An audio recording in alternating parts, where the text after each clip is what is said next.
Au mois de février 1848, une nouvelle révolution parisienne entraîne la chute de la monarchie de Juillet.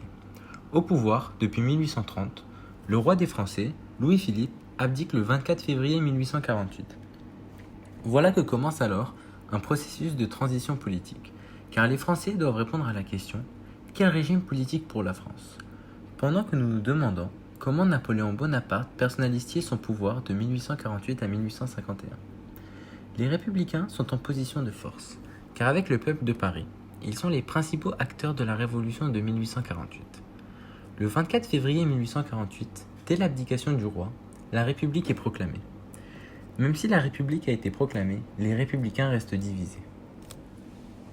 La transition républicaine est assurée par un gouvernement provisoire de la République française, constitué dès le soir du 24 février 1848.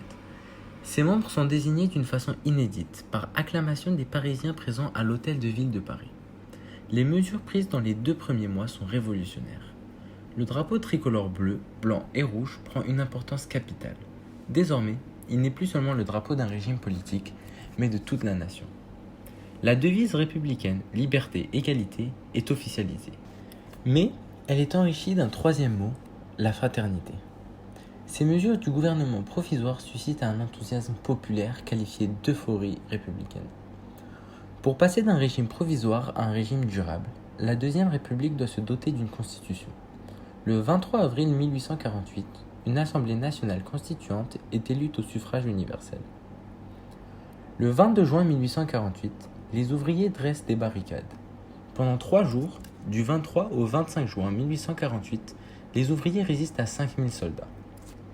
Le 26 juin, l'ordre est rétabli, mais la répression fait 5000 morts et 12 000 prisonniers. Le 4 novembre 1848, la constitution de la Deuxième République est votée. Cette république conserve l'héritage révolutionnaire. L'année 1848 s'achève par l'entrée au palais de Louis-Napoléon Bonaparte, le premier président de l'histoire de la République française, élu au suffrage universel. Le 20 décembre, le président fait le serment de respecter la République démocratique. En juillet 1851, Louis-Napoléon Bonaparte annonce qu'il souhaite briguer un second mandat. Mais, puisque la Constitution lui interdit, il décide de passer en force par un coup d'État. Le 2 décembre 1851, Louis-Napoléon Bonaparte prend donc le régime en main. Pour accélérer l'instauration d'un pouvoir personnel fort, il décrète la proscription des opposants, c'est-à-dire que tous ceux qui refusent son coup d'État sont condamnés à l'exil.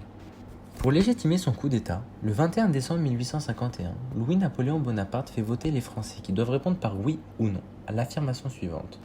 Le peuple français veut-il le maintien de l'autorité de Louis-Napoléon Bonaparte et veut-il lui déléguer les pouvoirs nécessaires pour établir une nouvelle constitution? Le résultat est sans appel, puisqu'environ 7,5 millions de Français répondent oui, contre environ 650 000 de non.